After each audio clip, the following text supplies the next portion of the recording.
24 குழந்தைங்க cough syrup குடிச்சு இறந்துட்டாங்க. என்ன கௌதம் சொல்ற? சாதாரண காஃப் சிரப் குடிச்சு 24 குழந்தைகள் இறந்துட்டாங்களா?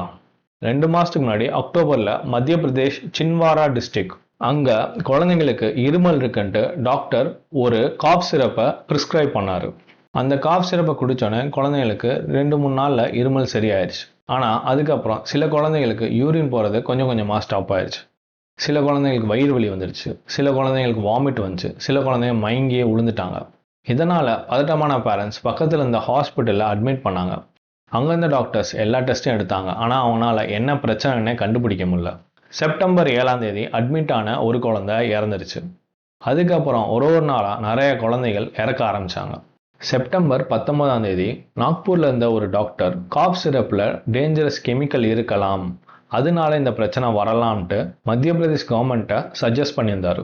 அங்க இருந்த குழந்தைங்கள்ட்ட காமனா இருந்தது ஒன்னே ஒண்ணுதான், அது கோல்ட்ரிஃப்ன்ற ஒரு காஃப் சிரப்.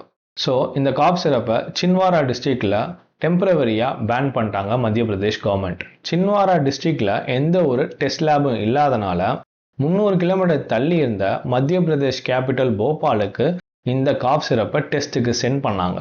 இந்த கோல்ட்ரிஃப் காஃப் சிரப் நம்ம காஞ்சிபுரத்துல தான் மேனுஃபேக்சர் பண்ணது. அதனால அக்டோபர் 1ஆம் தேதி மத்திய பிரதேஷ் கவர்மெண்ட் தமிழ்நாடு கவர்மெண்ட்டுக்கு ஒரு அஃபிஷியல் லெட்டர் சென்ட் பண்றாங்க. உடனே தமிழ்நாடு கவர்மெண்ட் இந்த காஃப் சிரப்பை டெஸ்ட் பண்ணிட்டு இதுல DEG டை எத்திலீன் கிளைகால்ன்ட்டு ஒரு கெமிக்கல் இருக்கு, அதனால இந்த காஃப் சிரப்பை குடிச்சா கிட்னி ஃபெயிலியர் ஆகும்ட்டு அடுத்த 48 ஹவர்ஸ்ல இந்த காஃப் சிரப்போட இன்னும் 2 காஃப் சிரப்பையும் தமிழ்நாட்டில் பேன் பண்ணிட்டாங்க. அதுக்கப்புறம் மத்திய பிரதேஷ் கவர்மெண்ட் அக்டோபர் 4 அப்ப அவங்க ஸ்டேட் ஃபுல்லா இந்த காஃப் சிரப்பை பேன் பண்ணிட்டாங்க. இவங்க பேன் பண்ணப்ப கிட்டத்தட்ட 22 குழந்தைகள் இறந்துருந்தாங்க. டாக்டர்ஸ் என்ன பிரச்சனை கண்டுபிடிக்க முன்னாடி நிறைய குழந்தைங்க இறக்க ஆரம்பிச்சிட்டாங்க. ஏன்னா எல்லாம் ரொம்ப சின்ன சின்ன குழந்தைங்க, எல்லா குழந்தைங்களுக்கும் 5 வயசு கீழே தான் இருக்கும். அதுலேயும் ஒரு குழந்தை வெறும் 18 மாதம் தான் ஆகுது. அப்படின்னா அந்த பேரண்ட்ஸோட மைண்ட் செட்டை யோசிச்சு பாருங்க. இதுக்கெல்லாம் யார் காரணம், ஏன் இப்படி நடக்குது, இது இப்போதான் நடக்குதா அப்படின்றத இந்த வீடியோவில் ஃபுல்லாக டீட்டெயிலாக பார்க்கலாம். ஸோ இந்த மாதிரி இந்தியாவில் நடக்கிற எல்லா நியூஸையும் ஷார்ட்டாக தெரிஞ்சுக்கணும்னு நினைக்கிறீங்கன்னா டாப் மூமெண்ட்ஸ் சேனலை சப்ஸ்கிரைப் பண்ணுங்க. ஹலோ எவ்ரிவன், நான் உங்கள் கௌதம், இது உங்கள் டாப் மூமெண்ட்ஸ். குழந்தைங்களுக்கு ஏன் கிட்னி ஃபெயிலியர் ஆச்சு? காஃப் சிரப்பில் நிறைய கெமிக்கல் இருக்கும். அந்த கெமிக்கல்லாம் கரெக்டாக மிக்ஸ் ஆனாதான் அது கரெக்டாக வேலை செய்யும், இல்லைன்னா வேலை செய்யாது. இதுக்கு ஒரு சால்வெண்ட் யூஸ் பண்ணுவாங்க. பொதுவாக ப்ரோபிலைன் கிளைகால் இல்லைன்னா பாலிஎத்திலீன் கிளைகால், இந்த 2 சால்வெண்ட்டை தான் காமனாக எல்லா காஃப் சிரப்லையும் யூஸ் பண்ணுவாங்க. ஆனால் இங்கே டைஎத்திலீன் கிளைகால், அதாவது DEGன்னு சொல்லக்கூடிய ஒரு இண்டஸ்ட்ரியல் சால்வெண்ட்டை யூஸ் பண்ணியிருக்காங்க. இது பொதுவாக கார்லேயும் பைக்ஸ்லேயும் பிரேக் ஆயிலுக்கு யூஸ் பண்ணுவாங்க. இதே இதை காஃப் சிரப்ல யூஸ் பண்ணா கிட்னி ஃபெயிலியர் ஆகிறதுக்கு சான்சஸ் நிறைய இருக்கு. சால்வெண்டோட லெவல் இந்தியன் கவர்மெண்ட் ஸ்டாண்டர்ட் படி 0.1% தான் இருக்கணும். ஆனா இங்க 48.6%, கிட்டத்தட்ட 500 மடங்கு அதிகமா இருக்கு. இதனாலதான் குழந்தைங்களுக்கு கிட்னி ஃபெயிலியர் ஆச்சு. இதுக்கு யார் ரெஸ்பான்சிபிள்? இந்த மெடிசன் சேஃப்டி அண்ட் ஸ்டாண்டர்டுக்கு யார் காரணம்? நம்ம நாட்டில் CDSCO, central drug standard control organisation. இந்த ஆர்கனைசேஷன் தான் இந்தியாவில் இருக்க எல்லா ஸ்டேட்டுக்கும் லேப் செட்டப் பண்ணி கொடுப்பாங்க.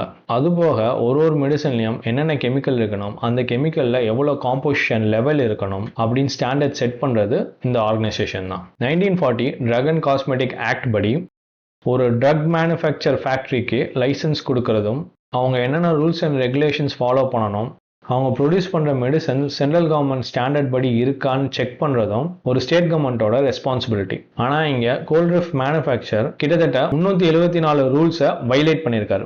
அதுலேயும் 90 ரூல்ஸ் ரொம்ப பேசிக்கான ரூல்ஸ். இது வைலேட் பண்ணால் அவங்களோட லைசன்ஸே கேன்சல் ஆகும். ஆனால் இங்கே அது கேன்சல் ஆகலை. அது ஏன்னு தெரியல. இங்கே ஸ்டேட் கவர்மெண்ட் ஒழுங்காக வேலை செய்யலை. அதுபோக மத்திய பிரதேஷில் கம்மியான டெஸ்ட் லேப் ஃபெசிலிட்டிஸ் தான் இருந்துச்சு. சின்வாரா டிஸ்ட்ரிக்டில் ஒரு டெஸ்ட் லேப் கூட இல்லை. இங்க சென்ட்ரல் கவர்மெண்ட் அவங்க வேலையை ஒழுங்கா பார்க்கல. ஒரு டெஸ்ட் லேப் கூட சின்வாரா டிஸ்ட்ரிக்ட்ல இல்லாதனால காஃப் சிரப்பை டெஸ்ட் பண்றதுக்கு 300 கிலோமீட்டர் தள்ளி இருக்க போபால்ல ஒரு டெஸ்ட் லேபுக்கு சென்ட் பண்ணியிருக்காங்க. அந்த டெஸ்ட் லேப்லயும் கம்மியான எக்யூப்மெண்ட்ஸ் தான் இருந்துச்சு, ஸ்டாஃப்ஸும் கம்மியாக தான் இருந்தாங்க. இதனால டெஸ்ட் ரிப்போர்ட் வரதுக்கே ரொம்ப டிலே ஆயிடுச்சு. அதுக்கு முன்னாடியே அவங்களோட ஹெல்த் மினிஸ்டர் கோல்ட்ரிஃப் காஃப் சிரப்பை குடிக்கிறதுனால எந்த பிரச்சனையும் வராது அப்படின்ட்டு ஒரு ஸ்டேட்மெண்ட்டை சொல்லியிருந்தாரு. ரிசல்ட் வந்ததுக்கு அப்புறமா காஃப் சிரப்பை ஸ்டேட் ஃபுல்லாக பேன் பண்ணிட்டாங்க. செப்டம்பர் 19ஆம் தேதி 10லேருந்து 11 குழந்தைங்க இறந்துருந்தாங்க.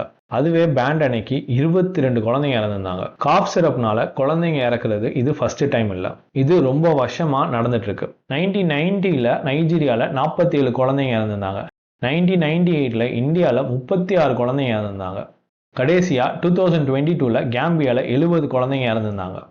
இந்தியாவோட காஃப் சிரப் இண்டஸ்ட்ரியோட மதிப்பு 2024ல $242 மில்லியன்.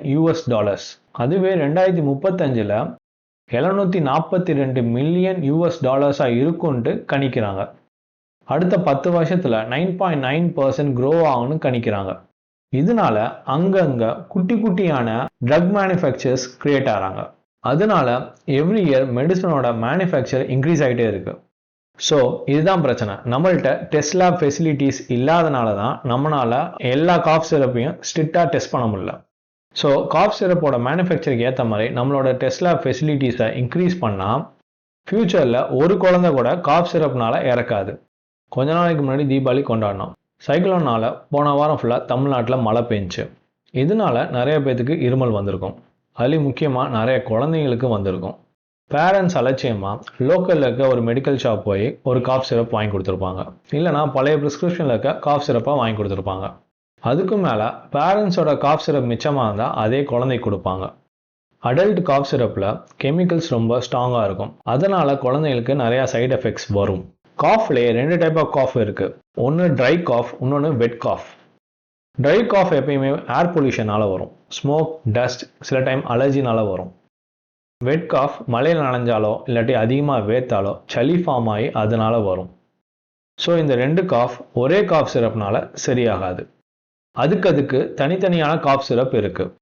அதனால குழந்தைக்கு காஃப் இருந்தால் ஒரு நல்ல ஹாஸ்பிட்டலில் காட்டி டாக்டர் ப்ரிஸ்கிரைப் பண்ணுற காஃப் சிரப் வாங்கி கொடுங்க. அந்த காஃப் சிரப்பில் டைஎத்திலின் கிளைகால் அப்படின்ற கெமிக்கல் இல்லைன்னா கொடுங்க. குழந்தைய சேஃபாக வச்சுக்கோங்க. இந்த வீடியோ பிடிச்சிருந்தா உங்கள் ஃபேமிலி சர்க்கிளில் இல்லைனா உங்கள் ஃப்ரெண்ட்ஸ் வீட்டில் சின்ன குழந்தை யாராச்சும் இருந்தால் அவங்களுக்கு இந்த வீடியோவை ஷேர் பண்ணுங்கள். அவங்க காஃப் சிரப்பில் இருக்க டேஞ்சரை தெரிஞ்சுக்கிட்டோம். அடுத்த வீடியோவில் பார்க்கலாம். பை.